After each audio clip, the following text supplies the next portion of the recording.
Assalamualaikum warahmatullahi wabarakatuh. Sekamar kos dengan dia, part 18 di Fakta Sejarah. Dan sebelum kita masuk ke selengkapnya, mari kita berdoa dulu ya. Bismillahirrahmanirrahim. Allahumma sholli ala sayyidina Muhammad sallallahu alaihi wasallam. Ini dia selengkapnya, Sekamar kos dengan dia, season 2, karya dari Mas Afrian 015.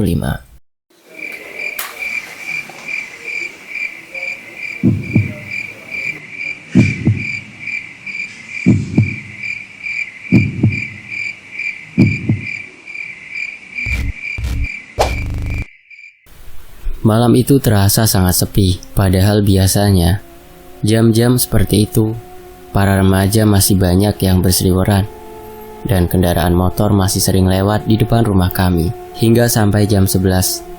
Hal yang tidak diinginkan terjadi, suara ledakan seperti bom terdengar di atas rumah yang membuatku kaget, hingga Via juga yang sudah tertidur malah kebangun dan kebingungan dengan suara yang didengarnya barusan. Adi Wilaga merespon dan langsung berada di dekat Via untuk berjaga. Aku keluar rumah, takutnya ada kecelakaan gas meledak atau ada anak-anak yang bermain petasan, sehingga bisa dinasehati secara langsung. Namun saat aku keluar, keadaan di luar benar-benar sepi. Bahkan tidak ada sama sekali suara serangga atau hewan malam. Sama sekali tidak ada apa-apa di luar sana. Mengetahui aku keluar rumah, Bapak kemudian berbicara dengan suara keras dari dalam rumah. Dan tepat setelah itu, yang terjadi adalah sebuah suara ledakan kembali terdengar, dan kali ini lebih keras dari yang pertama. Anehnya, walau dengan suara sekeras itu, sama sekali tidak ada warga yang keluar. Dan seketika setelah Bapak berteriak ke arahku, Nenek Lasmi langsung bergerak melesat ke arahku dan membuat sebuah perisai seperti yang terlihat di film Dr. Stranger. Nenek Lasmi langsung melindungiku dari sebuah serangan gaib yang menurut Bapak itu adalah sebuah serangan santet. Aku baru pertama kali melihat Nenek Lasmi memiliki kekuatan seperti itu. Setauku dia hanya makhluk atau jin penjaga saja dan tidak sampai memiliki pertahanan yang sekuat itu. Kiriman santet itu kemudian melebur menjadi butiran bunga api seperti kembang api yang biasa dinyalakan oleh anak-anak. Bapak dari dalam rumah terlihat sangat lega karena aku tidak jadi terkena serangan ilmu hitam yang jika kena pasti akan berdampak pada kesehatan tubuhku. Bapak langsung menyuruhku untuk segera masuk ke dalam, dan Sinta baru saja menunjukkan dirinya dengan wajah khawatir kalau sesuatu terjadi padaku dan langsung menanyakan kondisiku. Setelah kejadian itu, aku langsung masuk ke dalam kamar untuk beristirahat karena kelelahan mengurusi Karang Taruna dan ikut membersihkan tanah yang akan menjadi area lapangan Agustus nanti. Malam masih terasa sepi setelah kejadian itu sehingga aku bisa langsung tidur tanpa gangguan. Via pun sama terlihat tidur pulas di sampingku. Mungkin dirinya juga lelah mengurus kebutuhan rumah tadi siang. Singkat cerita, 2 bulan berlalu dan anehnya serangan gaib menjadi semakin jarang dilakukan oleh Bajra, atau lebih tepatnya orang yang mengutus Bajra. Batinku sih mungkin mereka akan menyerah karena selalu gagal dalam menggembur pertahanan kami. Dan pasukan putih yang berjaga di rumah kami pun ditambah menjadi lebih banyak dari sebelumnya. Hal itu yang membuatku kita akan semakin aman di lain itu karena ada perlindungan dari Tuhan kita, Allah Subhanahu wa Ta'ala, yang insya Allah merestui usaha kami ini. Hingga pada akhirnya, aku merasa ada keanehan pada diri Bapak. Semakin hari kesehatannya semakin menurun. Padahal sebelumnya dia biasa saja, melakukan aktivitas biasa saja. Palingan hanya meminta ibuku untuk memijit punggungnya sebentar, dan kebetulan juga ibu sudah mulai membaik. Tangan dan kaki yang terkena stroke sudah mulai membaik, dan perlahan sudah bisa digunakan dengan baik. Walau tidak bisa normal maksimal seperti dulu, namun setidaknya dia sudah bisa melakukan segala aktivitasnya sendiri. Pada hari Jumat, saat aku pulang di jam istirahat saat bekerja, sekaligus untuk melaksanakan sholat Jumat di masjid kampung. Seperti biasa, aku akan mengajak Bapak untuk berangkat ke masjid bersama-sama. Namun saat aku sampai di rumah, ibu keluar menemuiku yang masih baru saja turun dari motorku dengan tatapan cemas dan menyuruhku segera masuk untuk melihat kondisi Bapak. Aku pun segera masuk ke dalam rumah. Terlihat Bapak baru saja selesai mandi dan sedang mengenakan baju kemeja berwarna putih. dan berniat untuk berangkat sholat bersama denganku. Namun aku melarang bapak untuk pergi ke masjid, bukan karena apa, tapi kondisi bapak saat itu tidak memungkinkan. Bapak pada saat itu menggigil begitu hebat seolah merasakan dingin yang teramat sangat. Kulihat tangannya bergetar hebat, namun tekadnya untuk melaksanakan sholat Jumat sangat besar. Ya maklum karena sudah 2 kali beliau tidak menjalankan sholat Jumat karena tidak enak badan. Dan aku tidak menyangka kalau hari Jumat ini sakitnya semakin parah. Setelah kubujuk untuk tidak sholat Jumat dulu, karena orang yang sakit bisa menunda sholat Jumat dan menggantinya dengan sholat zuhur di rumah. Untung bapak mau dan tidak memaksa, dan aku juga mengatakan akan membawanya ke rumah sakit setelah selesai sholat Jumat untuk segera mendapatkan penanganan medis. Aku pun berangkat ke masjid terlebih dahulu untuk menjalankan sholat Jumat yang sudah akan dimulai. Aku meninggalkan bapak di rumah, dan selama aku sholat, Via terus menemani bapak bersama ibu, dan bapak sempat mengatakan untuk tidak usah dibawa ke rumah sakit, karena pasti akan dirawat inap. Dan kebetulan memang saat itu, kami masih kekurangan keuangan, dan rawat inap akan memerlukan dana yang cukup banyak. Maka yang namanya orang tua, pasti tidak mau merepotkan anaknya. Namun sepulang aku dari masjid, aku langsung meminta bantuan pada tetanggaku untuk membawa bapak ke rumah sakit PKU Muhammadiyah yang saat itu terkenal, yang terlengkap dan pelayanan terbaik di kotaku. Bapak sama sekali tidak mengetahui kalau aku langsung membawa tetangga untuk mengantar kita ke rumah sakit. Namun bapak masih terus menolak ajakanku untuk berobat ke rumah sakit. Beliau takut akan biaya yang nantinya akan meledak. Sudahlah Yan, bapak di rumah aja. Dipanggilkan tukang pijit urut juga nanti sembuh kok. Nggak usah sampai ke rumah sakit, nanti banyak biaya. Sambil tertidur bapak mengatakan dengan suara lemas. Enggak pak, bapak harus ke rumah sakit. Sudah Rian panggilkan orang buat bapak ke rumah sakit. Sudah ayo pak, Rian bantu buat bangun ya. Aku membantu bapak untuk bangun dari tidurnya, dan kurasakan badan bapak panas. Sepertinya dia juga demam, dan saat ku pegang punggungnya, bapak sedikit berteriak karena menahan sakit yang mungkin dirasakan. Tunggu, kenapa bisa sakit? Padahal tidak aku tekan juga, hanya aku pegang. Bagaimana bisa terasa sakit? Apakah bapak cedera di area punggung? Aku rasa juga tidak, karena selama beberapa hari ini bapak juga berada di rumah, tidak kemana-mana. Entah kalau melakukan astral projection atau rogo sukma bersama Mbah Margono. Nah itu nantinya akan aku tanyakan pada Mbah Margono. Kenapa pak? Punggungnya sakit pak? Tanyaku sambil memeriksa punggung bapak, dan kubuka sedikit bajunya. Tidak ada tanda memar atau luka apapun di sana. Iya Yan, sudah ndak apa-apa. Ndak usah ke rumah sakit ya. Bapak ndak apa-apa kok, ucap bapakku yang tetap enggan untuk berobat ke rumah sakit. Bapak pasti takut biayanya kan? Sudah tenang saja pak. Rian sudah besar dan sudah berpenghasilan. Bapak pokoknya ke rumah sakit dan fokus sehatin tubuh bapak. Nggak usah mikir uang dari mana. Itu urusan Rian pak. Ucapku menguatkan bapak. Akhirnya mau tidak mau bapak menurut untuk berobat ke rumah sakit. Bapak kemudian kutuntun ke depan bersama Via, karena bapak juga sudah mulai susah untuk berjalan karena lemas. Ibu masuk ke dalam kamar mempersiapkan segala berkas dan perlengkapan yang hendak dibawa ke rumah sakit. Sepanjang jalan menuju keluar rumah, aku melihat Sinta, Nenek Lasmi, Adi Wilaga dan salah satu pasukan putih memandang cemas bapak yang sedang aku tuntun bersama Via. Melihat ekspresi mereka, aku mulai berpikir, pasti ada yang aneh dan mereka tidak mengatakan sesuatu yang pernah terjadi. Tapi aku akan menanyai mereka nanti. Yang terpenting bapak harus dibawa ke rumah sakit terlebih dahulu. Setelah semua perlengkapan siap dan dimasukkan ke dalam mobil, kita pun langsung berangkat ke rumah sakit. Sesampainya di sana kita langsung menuju ke UGD supaya mendapatkan penanganan yang cepat. Namun karena kondisi bapak yang terlihat fit dan tidak ada luka luar dan cenderung bapak menyembunyikan rasa sakitnya, maka dari pihak rumah sakit begitu santai dalam menangani bapak.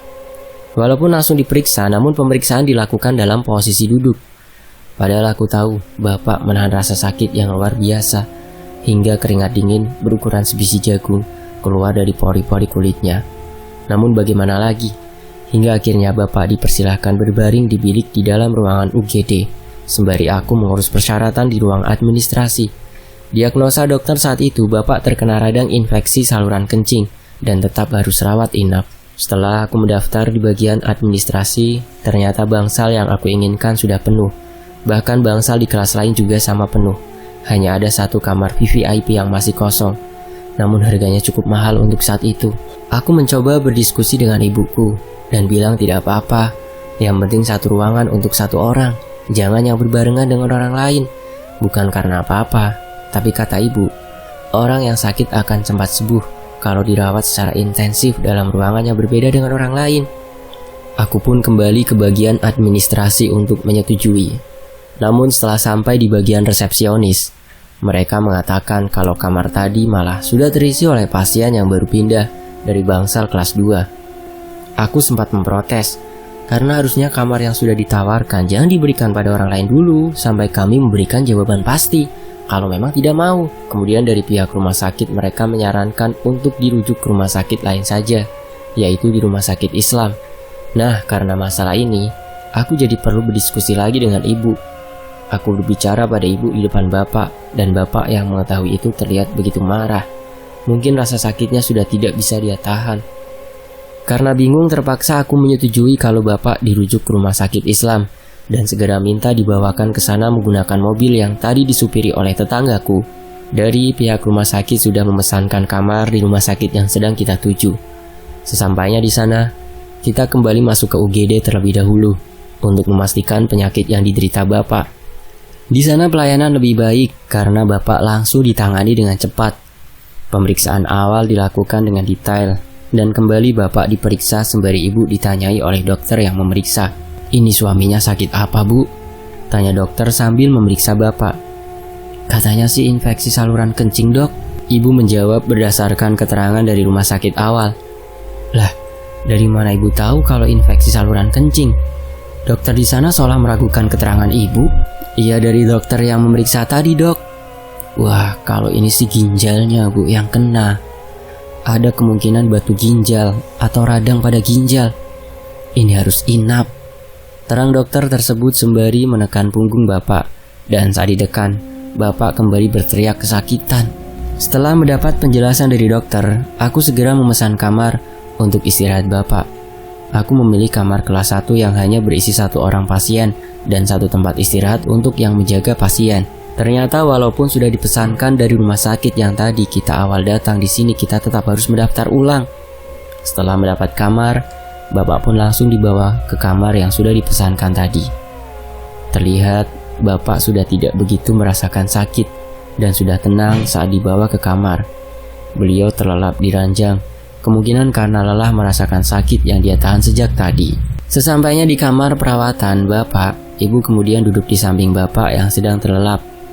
Aku kemudian berpamitan untuk kembali pulang dan mengambil beberapa pakaian atau peralatan yang tadi belum sempat dibawa. Via yang berada di sana aku suruh untuk menemani ibu merawat bapak selama aku pulang sebentar. Dan untuk cemilan, Via disuruh ibu untuk membeli makanan ringan di depan rumah sakit. Aku pun pulang bersama tetanggaku tadi, sekalian berterima kasih dan memberikan amplop berisi uang sebagai tanda terima kasih karena sudah menolongku, atau lebih tepatnya menolong bapak. Sesampainya di dalam rumah, aku masih melihat Sinta, Nenek Lasmi, Adi Wilaga dan pasukan putih memandangku dengan rasa cemas, seolah ingin mengatakan sesuatu, namun ada sesuatu juga yang mengganjal atau memaksa mereka untuk tidak berkata apapun padaku. Pasti ada yang disembunyikan. Aku masuk ke kamar bapak dan ibu untuk mengambil pakaian ganti bapak untuk nanti dibawa ke rumah sakit. Sinta datang mendekat kepadaku dengan muka yang masih cemas. Dia mendekat lalu kemudian memegang pundakku seolah ingin mengatakan sesuatu. "Sebenarnya apa yang kalian sembunyikan dariku?" Aku bertanya sambil terus mencari pakaian bapak yang akan aku bawa ke rumah sakit. "Bagaimana keadaannya sekarang?" Sinta menanyakan kondisi bapak. "Sekarang sudah dirawat. Kemungkinan ada penyakit di ginjalnya. Dan nanti malam akan diperiksa lebih lanjut oleh dokter." Jawabku menerangkan kondisi bapak. "Sebenarnya apa yang terjadi? Kenapa kalian seolah menyembunyikan sesuatu?" Aku bertanya pada mereka tanpa melihat wajah mereka sama sekali. "Sebenarnya kami tidak boleh memberitahu jenengan, Den," ucap Nenek Lasmi pelan. "Siapa yang tidak memperbolehkan?" tanyaku penasaran. Kali ini aku menatap mereka satu persatu. "Bapak Den Rian yang tidak boleh memberitahu. Takutnya Dendrian akan marah, ucap Adi Wilaga menambahkan. Cepat beritahu apa yang sebenarnya terjadi. Kenapa aku tidak boleh tahu? Biar nanti aku yang bicara pada bapak kalau kalian sudah memberitahuku karena aku paksa. Cepat beritahu. Dengan nada sedikit kesal aku berkata, sebenarnya bapakmu beberapa hari yang lalu, tepatnya di malam hari, dia... Ucap Sinta seolah enggan memberitahuku. Apa? Apa yang bapak lakukan? Atau dia pergi berhadapan dengan Bajra seorang diri? Tanyaku mendesak pada Sinta. Sinta diam tak bersuara. Setelah beberapa saat dia baru mengatakan kalau bapakku hanya mencoba untuk bernegosiasi dengan si Bajra ini. Niat baik bapak ternyata tidak ditanggapi. Bapak sama sekali tidak membawa teman atau pasukan putih saat berhadapan pada malam itu. Dia benar-benar sendiri. Hanya saja saat bapak akan pergi dengan cara Rogo Sukmo. Hal itu dilihat oleh Sinta. Dan bapak berkata, kalau Sinta tidak boleh ikut campur. Karena ini adalah permasalahannya di masa lalu. Emosiku menggebu. Kenapa bapak tidak mau melibatkan aku? Setidaknya kalaupun tidak mau melibatkan aku, ajaklah Mbak Margono saat bertemu dengan Bajra. Jangan berangkat sendiri. Setelah itu Sinta melanjutkan ceritanya apa yang dialami bapak selanjutnya. Sinta secara diam-diam mengikuti bapak dalam wujud astral pergi dan mencari keberadaan Bajra. Namun saat dalam pencarian mencari Bajra, bapak dihadang oleh seorang lelaki yang mungkin umurnya tidak jauh beda dengan bapak. Hanya lelaki itu lebih muda sedikit dibanding bapak. Sinta mencoba menjaga jarak saat bapak bertemu dengan lelaki itu. Sesuai yang dikatakan bapak, kalau dirinya tidak boleh ikut campur dalam masalah ini. Lelaki itu ternyata mengajak berdialog bapak. Menurut Sinta, lelaki itu adalah dukun lain yang disewa oleh pesaing ayah Anggi yang saat itu membuat jiwa Anggi diculik dan disandra. Dan karena saat itu berhasil digagalkan oleh bapak, maka pesaing dari ayah Anggi tidak menerima hal tersebut dan menyewa dukun ini untuk mencari tahu siapa orang yang berani mencampuri urusannya. Dan dideteksi oleh dukun itu kalau ayahlah yang berhasil mencampuri urusan. Dan bagaimana nasib dukun yang dulu disewa? Ternyata jiwanya juga dihabisi oleh dukun ini sesuai perintah dari pesaing ayah Anggi. Padahal jiwanya hanya tersegel di alam itu tidak begitu lama. Hanya setelah pesaing ayah Anggi mengetahui dukun yang pertama disewanya gagal, dirinya langsung menyewa dukun lain untuk menghabisi dukun yang gagal ini dan segera mencari tahu di mana keberadaan bapak. Lelaki yang ditemui bapak ini bisa dibilang termasuk dukun yang terkenal hebat dalam ilmu hitam. Hal itu dikatakan langsung oleh lelaki itu. Sudah bukan hal biasa, seorang dukun ilmu hitam selalu membanggakan dirinya dan menganggap remeh dukun lain. Apalagi seseorang yang dihadapinya adalah seseorang yang berseberangan paham seperti bapakku. Sinta yang melihat mereka dari kejauhan terlihat obrolan mereka seperti obrolan serius. Beberapa kali bapak mengajaknya untuk berjabat tangan sebagai tanda setuju. Setelah mengobrol, selalu ditolak oleh dukun itu.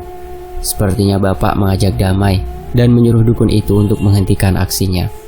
Memang seperti itulah bapakku, selalu mencoba berdiskusi terlebih dahulu dan lebih memilih jalur damai demi meminimalisir korban. Bukan berarti sok, hanya saja bapak tidak ingin melukai sesama manusia, walaupun manusia itu terbilang jahat. Beberapa saat mengobrol dengan dukun yang tetap kekeh untuk terus melakukan aksinya, dukun itu kemudian mencoba menyerang bapak dengan tenaga dalamnya. Yang jelas saat melakukan Rogo Sukmo, energi tenaga di dalamnya akan nampak.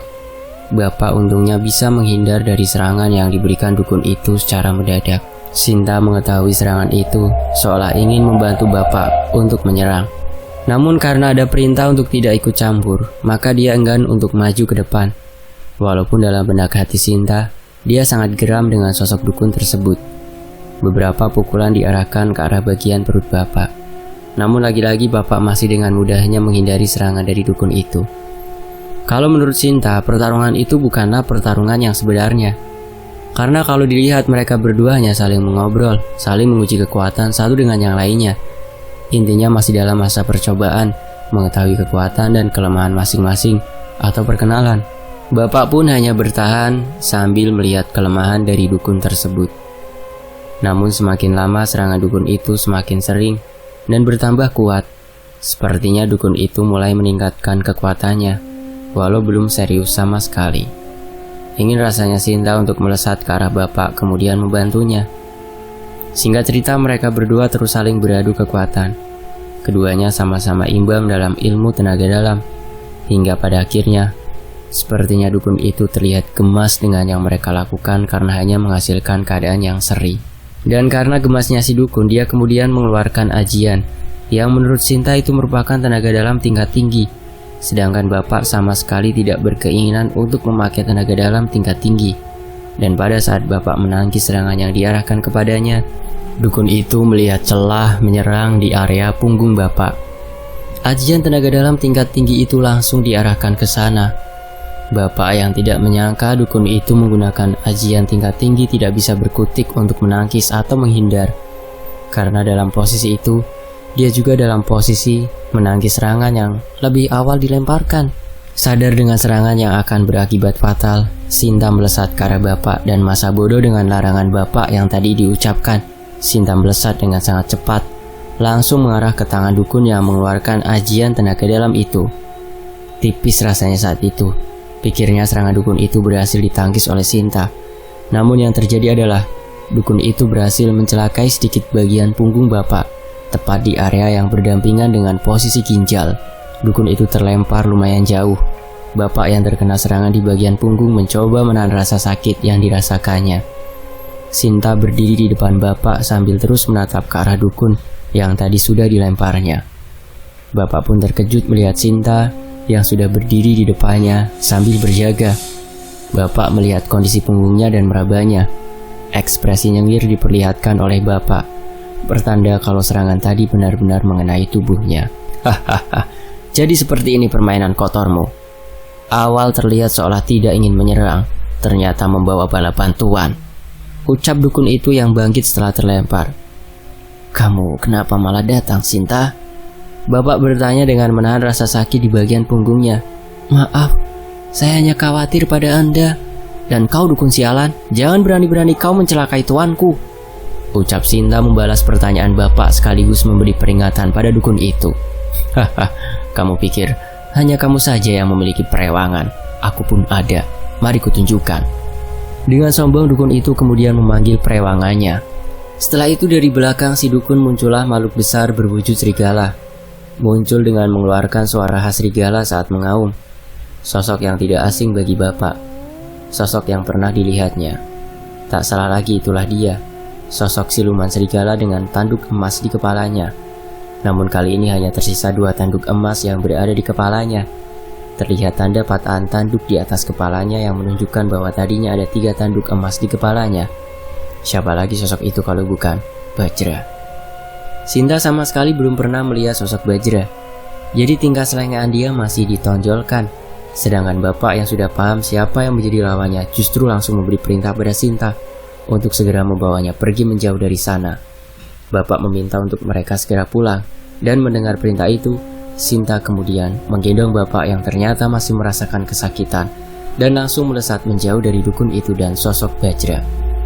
Bapak begitu terkejut, ternyata dukun yang dihadapinya kali ini memiliki perjanjian kerja sama dengan Bajra. Hal itu menjelaskan bagaimana bisa Bajra menemukan diriku dan bernegosiasi untuk membunuh bapak untuk sebagai gantinya diriku akan selamat. Saat Sinta dan bapak akan pergi pun tidak semudah itu. Bajra yang mengetahui bapak dan Sinta berniat kabur, kemudian langsung mengejar dan memberi serangan cakar pada mereka. Bapak tetap memberi perintah untuk mundur dan tetap menghindar sebisa mungkin. Jangan sampai mereka terkena serangan itu. Sambil terus digendong oleh Sinta dan melesat menjauh, bapak menyadari bahwa serangan tadi bukan sekedar serangan tenaga dalam biasa. Pasti ada yang terselip di serangan yang diberikan dukun itu pada punggung bapak, hingga rasa sakit yang dirasakan tidak kunjung mereda. Padahal seharusnya kondisinya akan berangsur membaik, karena bapak juga memiliki ilmu yang diajarkan oleh ayahnya untuk menetralkan serangan tenaga dalam kalau sampai terkena serangan itu. Dalam upayanya melarikan diri, sosok Bajra terus menyerangnya dari belakang, seolah tetap ingin menghabisi Sinta dan bapak hingga akhirnya sampailah di rumah dan mereka berhasil masuk.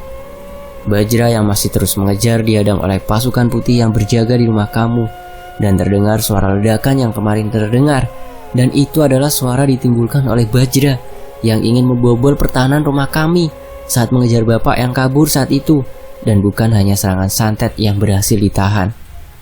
Pantas saja, saat aku keluar yang melindungiku adalah Nenek Lasmi bukan Sinta. Ternyata cara bapak merogoh sukma adalah dengan cara berzikir.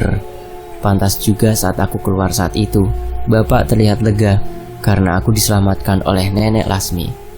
Berarti dua suara ledakan itu berasal dari serangan bajra dan santet yang dikirimkan berbarengan. Mendengar penjelasan Sinta, aku begitu menyesal. Kenapa aku tidak bisa peka? Kenapa bapak bisa sepintar itu menyembunyikan rasa sakitnya setelah mendapat serangan seperti itu? Setelah mendengar penjelasan Sinta, aku tidak bisa marah dengan Sinta atau siapapun yang berada di sana. Karena memang perintah bapak seperti itu. Tidak ada yang boleh ikut campur.